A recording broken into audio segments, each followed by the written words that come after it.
Hello there, and welcome back to War Thunder. So this video is just a little bit of additional content, and it is a little bit of a story time, because I think today is a very interesting date.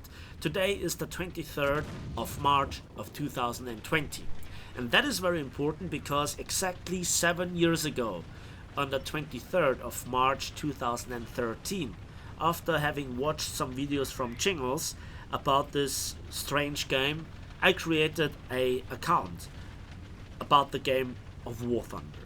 And since then, well, 7 years have passed, and I think I wanted to tell you how things evolved. It's a little bit of story time, and I also wanted to share some of the most memorable gaming moments that I had in this game. In the background, it's just some old footage that I acquired, some old good footage. You know what I'm talking about.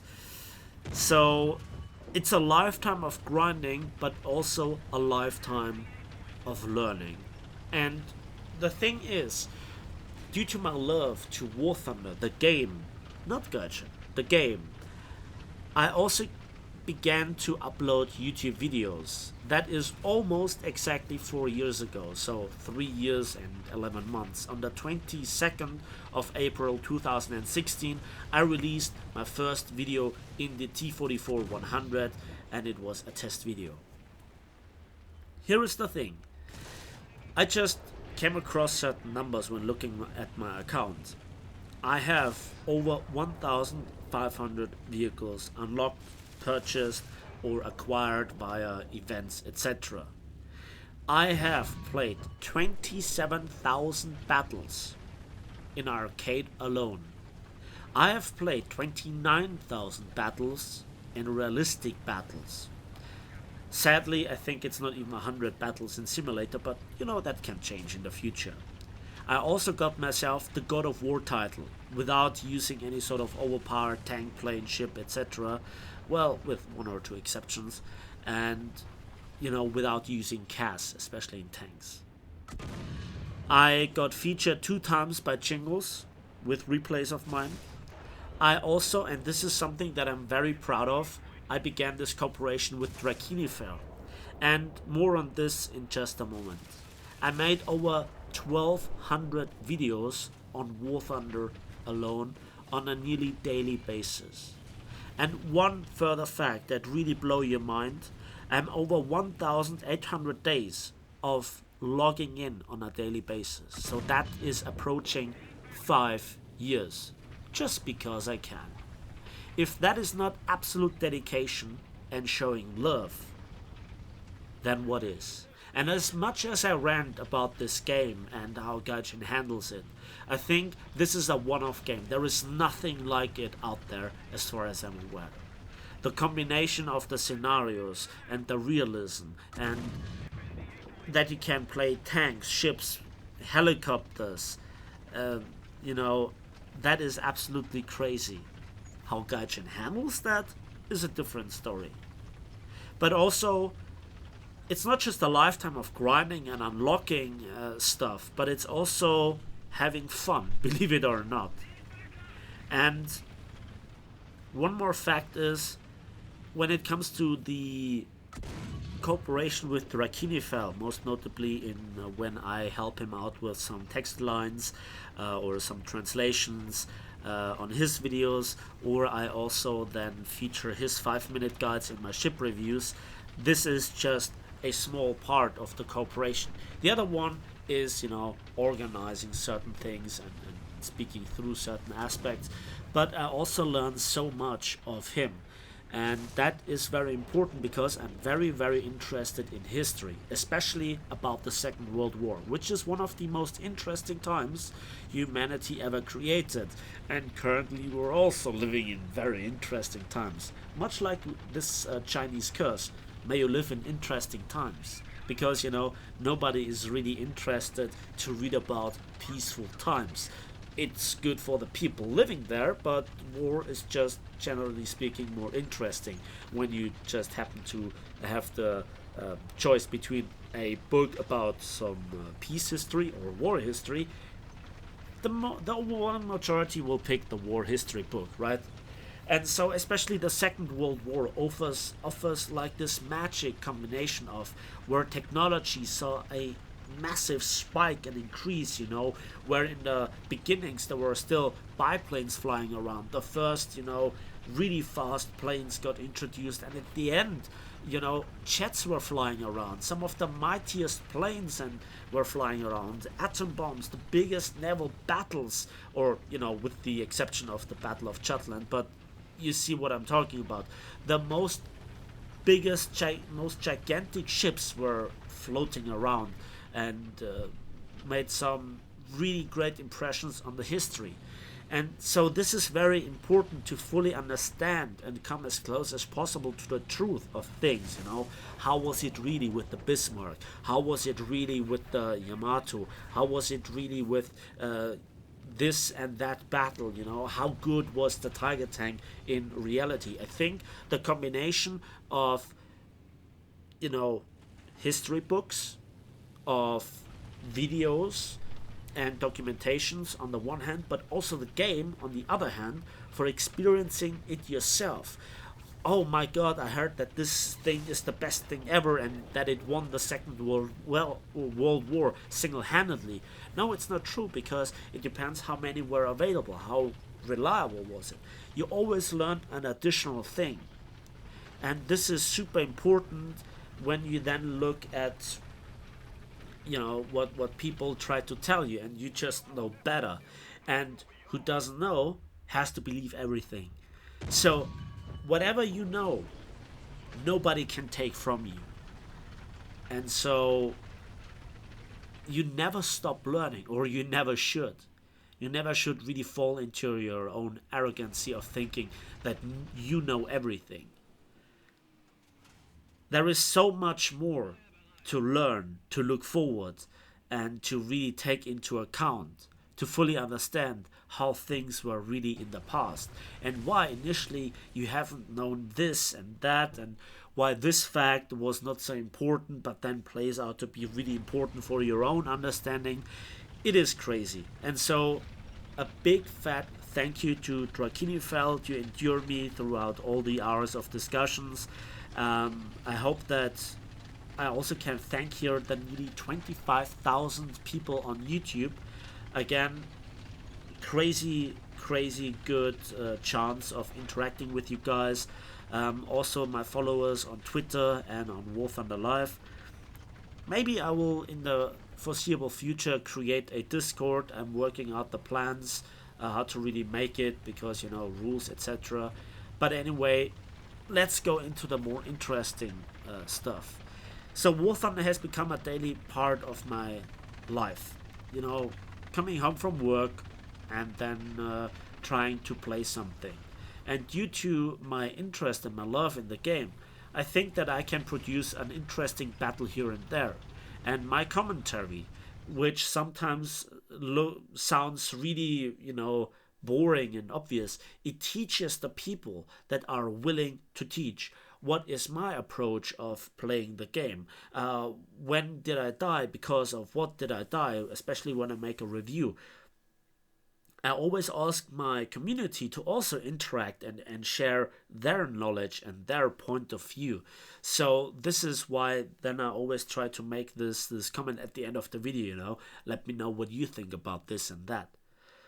So I think that it's not a job, it's still a hobby, and I'm really grateful for it. But because whenever Gaijin is having a need for money, interesting things happen, and then later on as well.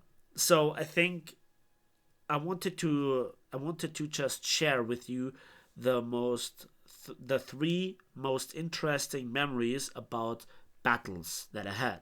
One is in a plane, one is in a tank, and one is in a ship. And let's begin with the ship, just so that you kind of understand what I'm talking about. We had this enduring confrontation map, English channel, and I was on stream with Collusion. So he streamed and I was just a guest. And we did some shenanigans, and then the battle took longer and longer and longer. I had enough points, and then I was destroyed in my first cruiser. I just went in for the revenge, with the Admiral Graf Spee, because 11 inches of German steel balance everything out, I guess. Anyways, then there was this opening salvo. And I know that I'm an experienced gunnery officer on my ships. I know that, I have a lot of practice, but you don't even get very often the chance to shoot at really long ranges because very often targets are shooting you at shorter distance. You have to shoot back and kill them, and by that time, the far target also has come significantly closer. Also, only in enduring confrontations you have this extra long engagements. And so I was shooting at a target that was 17 and a half kilometers away. 17 kilometers. And I just happened to have AP loaded. Normally I shoot HE, but with those insanely huge guns. But I decided to use AP. And I made a very good guess, because when the ship was at 17 kilometers distance, my shell hit. The salvo hit, and one shell found its way into the magazine. And this is so far my furthest recorded kill. 17 kilometers from cruiser to cruiser. But it goes better, because before I switched to realistic battle, I played mainly arcade, as you had heard in the beginning. And one of my favorite tanks, way before, the modern tanks, was the Tiger II with the 105mm gun. One of the most stunning looking tanks that is there in War Thunder. I know that this is a personal opinion, but bear with me. Because I then also played the Mostok map. And I was on the right side, and I managed to get into my favorite position where I could snipe. Now, when I'm talking about sniping in arcade, a lot of people think that there is this orange, red, yellow, green cross that shows you where the shell will hit. But this doesn't account for moving targets, and at a certain distance, I think above 1.5 kilometers or 1.2 kilometers, that cross disappears. So it's essentially realistic battle shooting. And I shot it out with multiple enemy tanks, and I had a lot of ammunition with me, and I absolutely loved this tank, and just the gun sound, this klaka, it was so good. It was like a clicker, right, as Fly Daily once put it. And I absolutely have to agree, this gun sound is absolutely addictive, or it was before the gun sound rework, which was not good. But anyway, I held that flank. I had enough cover to hide from planes. I managed to always get aware of the tanks that tried to flank, but I was already on the flank, and I shot at up to 1.5, 1.8 kilometers. At the end of the battle, I survived, and I got 15 kills. I hit them on the cupola. I shot trapped them. I just waited it out, and then when they turned their side towards me because they had to engage the rest of my team, I was in the perfect crossfire position. It was so satisfying. Sadly, I didn't have the replay, or in other words, I had no possibility to record it. It was the best tank battle that I played. It was so cool. Angling, bouncing the shots, those were the days when there was no APDS in the game. The Walker Bulldog was not in the game yet. Those were the days. No heat FS nonsense, no APFSDS, etc. It was the golden time of armor, of real skill shooting, and I absolutely loved it. And to get this epic result with the Tiger, with the 105, was, when it comes to tank battles, despite it being arcade, the most memorable, the best experience that I had in tank. And I would pay good money to see those times again, because it required skill, it required positioning, it required aim, patience, and planes were there, but they were not really wiping out an entire team with a 5-ton bomb, Bombs had a small explosion radius, and it was so good. Anyways, even this fantastic tank battle couldn't really hold a dime to the story that I'm about to tell you right now. And of all the planes in War Thunder, it was a chat match. But it was not any chat. It was not any, you just point and click at the enemy. No, no, no, no. It was in early 2015, right after the introduction of the B-25, when I was in my stock Kika. And when I mean stock Kika, there were no upgrades for the engines and also for the gun system. So I had a single 30mm with 50 rounds of 30mm stock ammunition that just loved to spark and also, you know, didn't do any damage. And you could pump in multiple shells into an enemy if you hit him in the first place. The Kika was extremely slow, extremely bad energy retention. The old flight model, not the monster that it is these days. It was atrociously bad. Again, on the map, New Guinea, Allies versus Japan. And I tried to have my impact on the outcome of the battle. I was not really in the vicinity. I always had to dodge some incoming enemies while my props just cleaned up the enemy jets and props. But then it just happened that there was only one enemy player left. We were on the other side of the map essentially, and so we had no idea what it was up until the point that our first out of 4 carriers was sunk. And it was a B-29. The rest of my team was out of ammunition, out of fuel, were returning to the airfield on that one island, and some of them didn't make it. In fact, there were at the end only 3 people left there. 1 damaged prop, 1 damaged jet, and me. I was not damaged, but I was completely stock and only 1 30mm gun with some 20 rounds remaining of stock ammunition. Inaccurate, failing to overheat, and a lot of risk of sparking. And then the B-29 was taking out the second carrier. I was already on my way and I had no idea how long it would take. I was just so slow.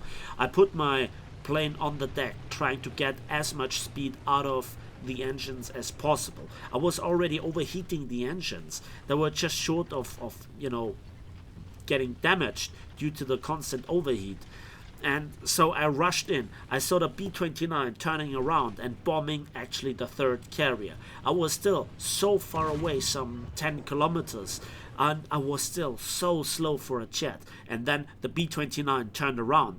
While he was previously coming towards me, due to the 180-degree turn, he was now also flying away from me. The time to hit him and to intercept him took longer.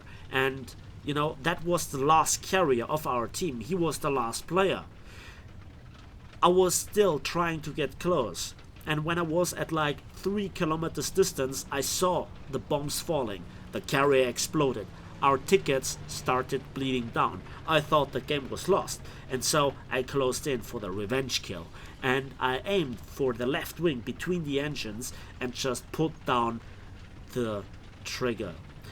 And I held it up until all the 20 shells expanded. I was flying through a hail of 50 cals. I was hit left, right. The fuselage was already black. Both engines were smoking. The engines were already black. I knew I wouldn't make it home really, but the last 3 shells actually managed to do damage and to break off the wing of the B-29. It took a few more seconds, 5 or 6, up until the enemy's tickets started to bleed as well.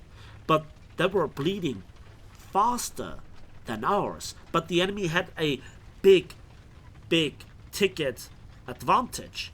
So that was really where it came down. And I thought, oh my god, we have lost. But then our tickets overdid the enemy team's tickets and we won by 100 tickets.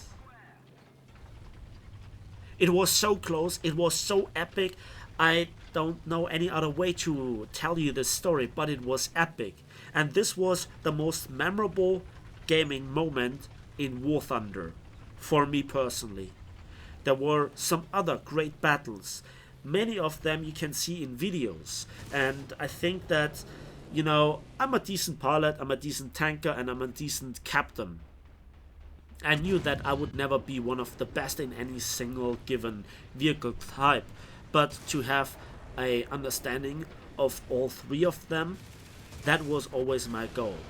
And so I'm right there where I want to be with my War Thunder content, with my community, and with all of you. So I think that this is just a little bit of a memory time, a little bit of a story time. And, you know, I have switched clans in the early days. Some of the most memorable battles in arcades. I could tell you stories for days about how I once confused the ME262 with the rocket propellant attached. What was the name? Let me just quickly look. It was actually the ME262 C1A. And I thought I would fly this. And so I was flying it like you wouldn't believe it. But in fact, it was my freshly upgraded ME262 A1A. And so then I got 15 kills in arcade as well and didn't die versus the almighty mix. And then at the end of the battle I realized, god damn it, I was using the wrong plane, yet I got all the kills. It was fantastic. Or some of the funniest kills at like 3 kilometers distance with the ME410 B2 U2, you know, sniping exactly perfectly at 3 kilometers a Wellington. You know, these days it's like, meh, I already did this. But when this is your first War Thunder memory, that's what I'm talking about. And this is why I'm still playing this game. It's interest, it is just a hobby, it's my daily thing to do. And there's always something new in War Thunder. As many flaws as this game has, at the end of the day, it's epic and there is nothing like it out there. And with that, finally, we come to the end of this video. Let me know in the comment sections your most memorable moments of gaming and War Thunder gaming in particular. Put them right down there in the into the comment section. I read them all like usual. And yeah, that's it for me today. So thanks for watching, thanks for listening, thanks to you all out there, you nearly 25,000 YouTube subscribers, you follow us on Twitter, you follow us on War Thunder Live, etc. Thank you for this epic 7 years. There is so much more to say, but if I really would recall everything, we would sit here in a few weeks' time. There are so many good memories, and especially in those days, it's good to just lean back and have a certain memory, you know, just pass by and just remember what you already have achieved. That's it for me today, so thanks for watching, thanks for listening. Please give this video a like with it, subscribe if you want to see more. As usual, as I said before, share with me your most epic gaming moments, and we'll see each other on the waves, in the skies, and on the battlefields of War Thunder.